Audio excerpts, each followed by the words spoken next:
আসসালামু আলাইকুম।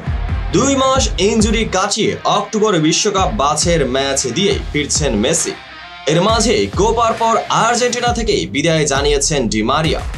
এবার অবসরের সুর বেজে উঠল মেসির আরেক সতীর্থ ওটামেন্দির। অবসর প্রসঙ্গে যা বলছেন আর্জেন্টাইন ডিফেন্ডার ওটামেন্দি, চমকে উঠবেন আপনিও। ইউএসপিএনকে দিল কঠিন এক সাক্ষাৎকার। জানতে দেখতে থাকুন সম্পূর্ণ ভিডিওটি।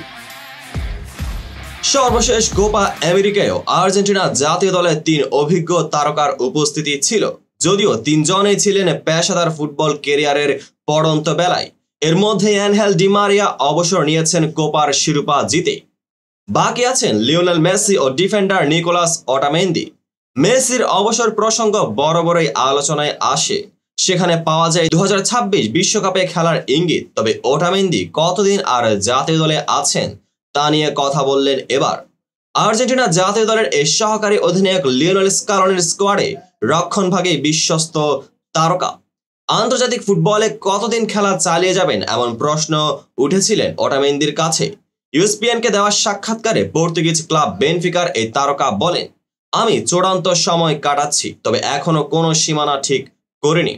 যতদিন পর্যন্ত আমি শারীরিক মানসিকভাবে ভালো বোধ করি এবং অবশ্যই যদি কোচ আমাকে প্রয়োজন মনে করেন ততদিন পর্যন্ত আমি থাকছি। অর্থাৎ বিষয়টি নির্ভর করছে আমি থাকবো কিনা, তার চেয়ে বরং বছর ধরে ধরে আগাতে চাই। ইউএসপিএনকে দেওয়া সাক্ষাৎকারের আগে এই আলবিসেলেস্তে তারকা খবরের শিরোনাম হন উয়েফা চ্যাম্পিয়ন্স লিগে বেনফিকার জয়ের পর। তো বন্ধুরা, ভিডিওটি সম্পূর্ণ দেখার জন্য ধন্যবাদ। দেখা হবে পরবর্তী আপডেটেড ভিডিওতে।